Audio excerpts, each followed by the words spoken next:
Bonjour à toutes et à tous, bienvenue dans ce nouveau numéro d'interview sur GoTV. Le Salon international du livre et des arts de Pointe-Noire, SILAP en sigle, revient pour sa troisième édition du 23 au 26 juillet 2026. Un rendez-vous majeur dédié à la culture, à la création et au partage artistique.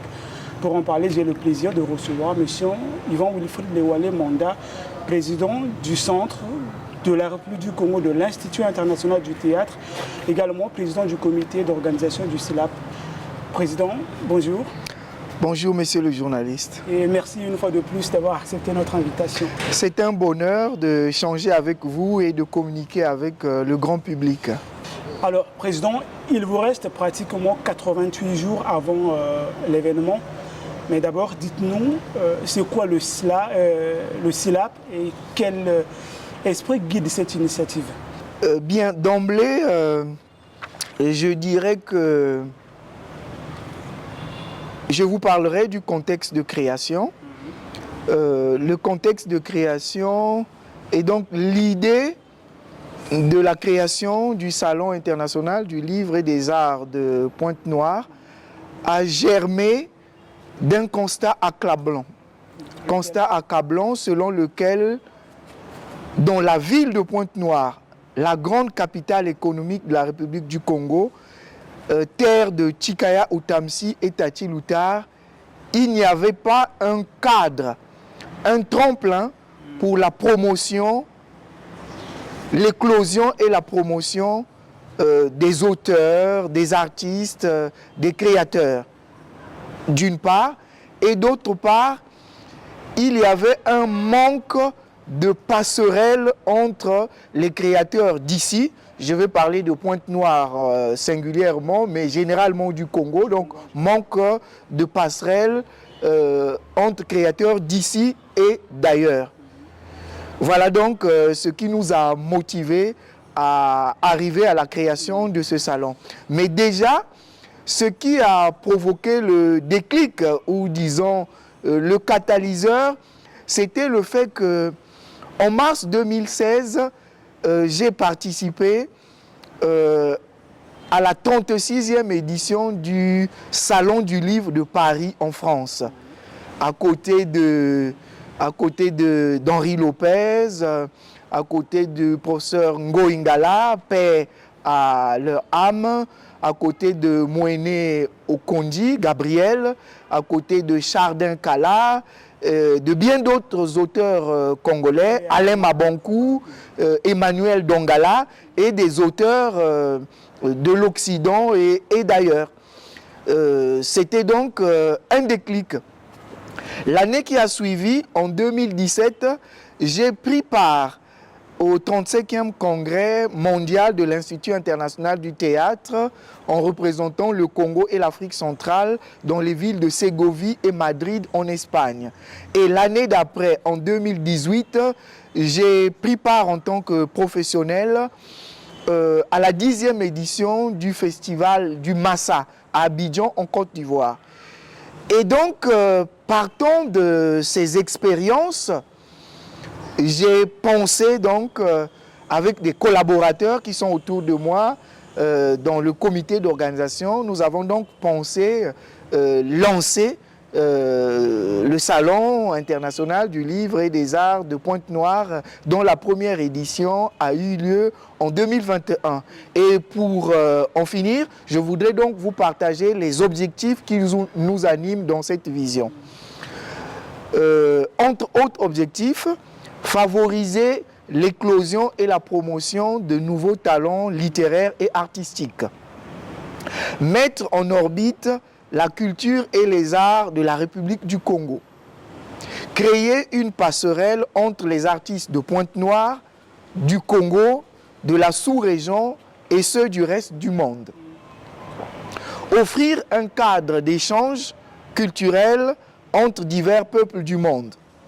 Faire de Pointe-Noire une des grandes villes de rencontres culturelles et artistiques.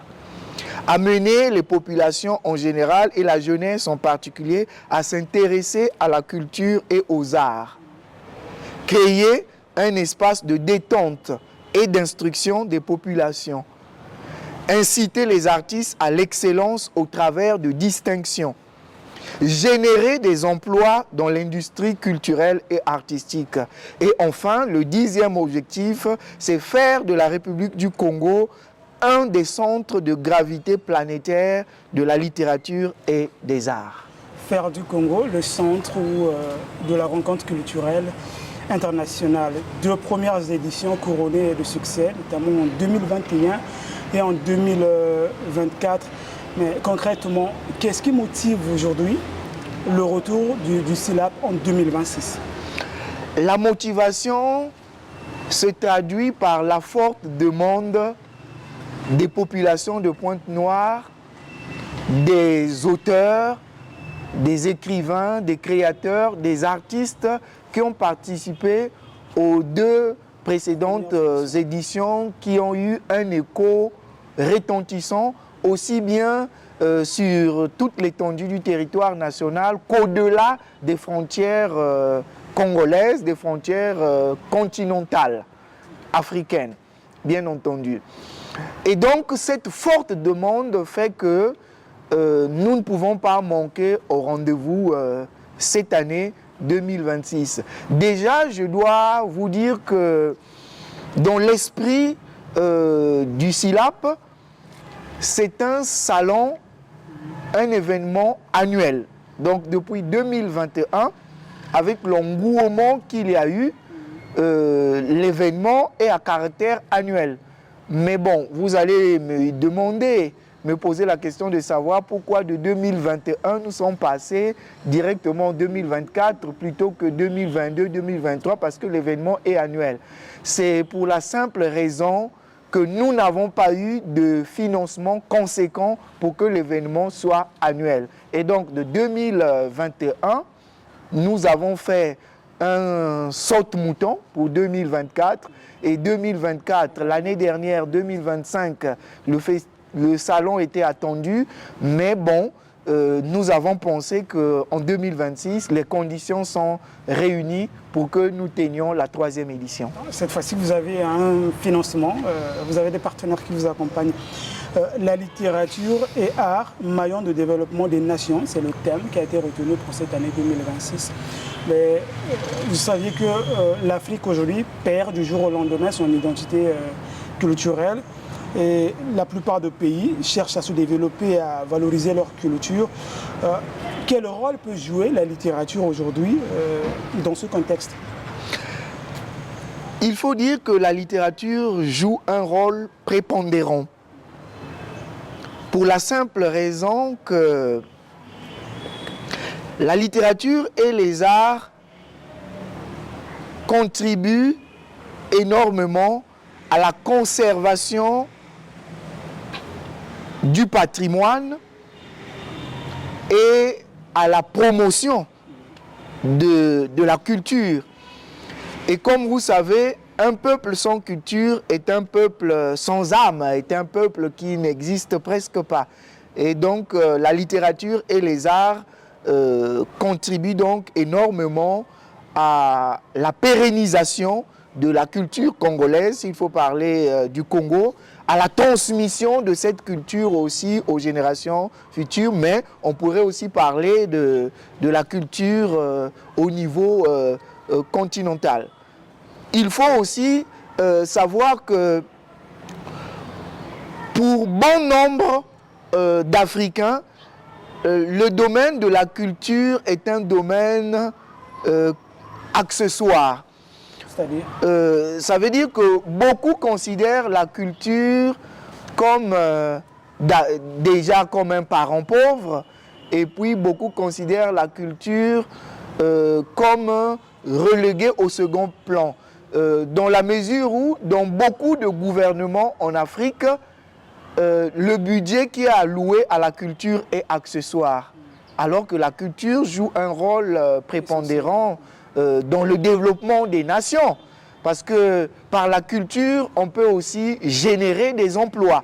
Parce que la culture regorge toute une industrie, je pourrais même dire plusieurs industries qui peuvent générer des emplois. Exactement. Alors, revenons sur la deuxième édition de 2024, axée sur l'impact de la littérature et des arts au Congo. Alors, au regard de tout ce que vous venez de dire, alors, quel engagement, ou quel enseignement plutôt et quels résultats concrets ont retenu vous au niveau national et international? En tout cas, l'impact de la littérature et des arts du Congo à l'échelle nationale et internationale, puisque tel était le thème de la deuxième édition. Au niveau national,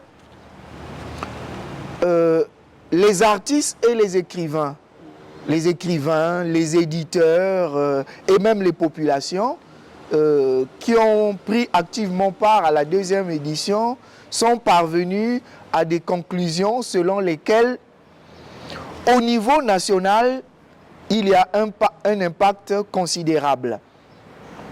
Parce que la culture forge l'esprit républicain. La culture a un impact positif sur les mœurs.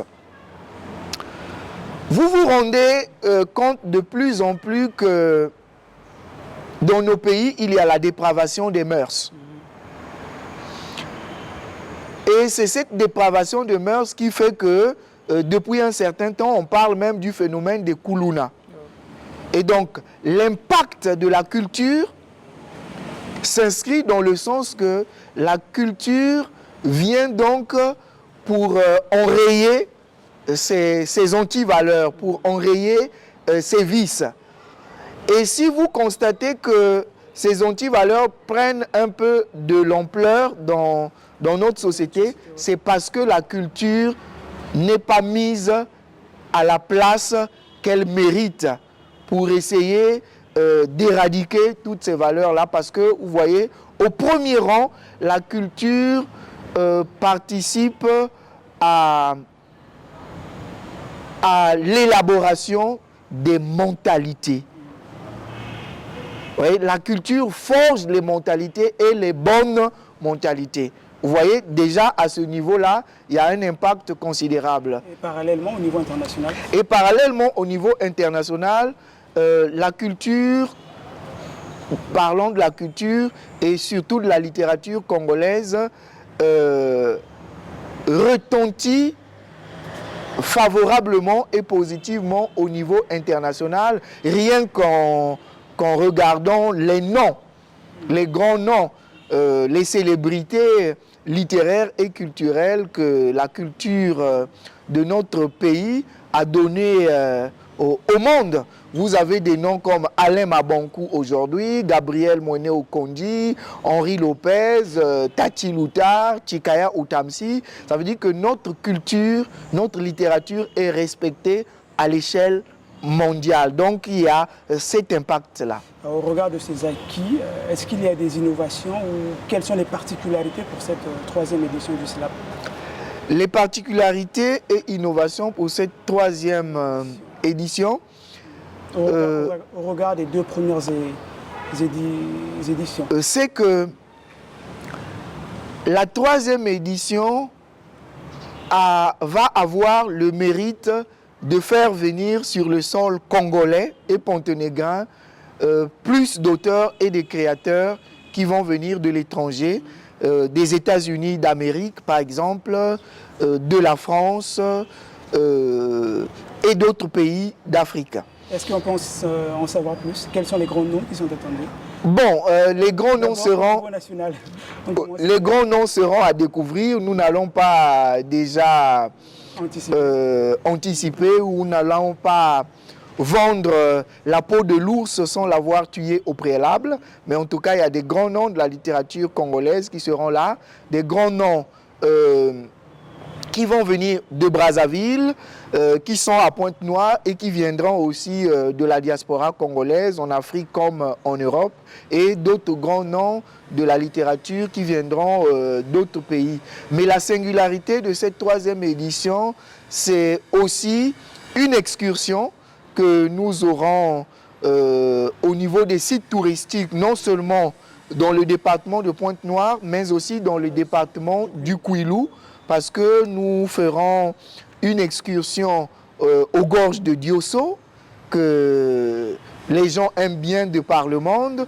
Nous serons également à la Pointe Indienne et nous ferons une visite guidée au musée Maluango à Diosso. Et combien à peu près d'artistes sont attendus? Comme les noms, vous n'avez pas voulu citer les noms, mais au moins l'effectif. En tout cas, il y aura plus d'une vingtaine d'artistes de renom à l'échelle nationale et internationale. Et où en sommes-nous aujourd'hui avec les inscriptions? Est-ce qu'elles sont bouclées? Les inscriptions se poursuivent et seront bouclées à la fin du mois de mai. À la fin du mois de mai.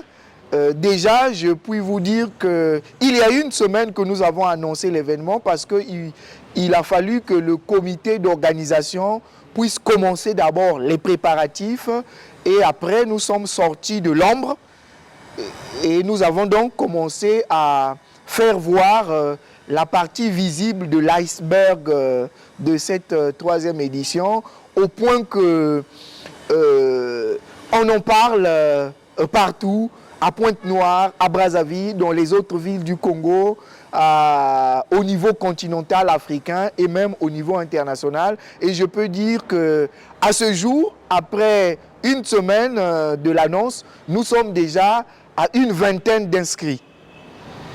Et ce jour, je vais animer une rencontre à l'Institut français, ici à Brazzaville, où des auteurs et des artistes viendront prendre de plus amples renseignements sur cette troisième édition du SILAP. Et c'est pour vous dire que les préparatifs vont bon train et des auteurs, des créateurs. Mais il faut dire qu'il n'y a pas que les écrivains, hein, parce que c'est un salon international du livre et des arts. Et lorsque nous parlons des arts, il y a la musique, il y a le cinéma, il y a la sculpture, il y a la peinture, il y a la littérature dans toutes ces disciplines. Et donc, il y a aussi la partie touristique, comme je l'ai dit. Donc, les préparatifs vont bon train et les inscriptions se font du jour en jour.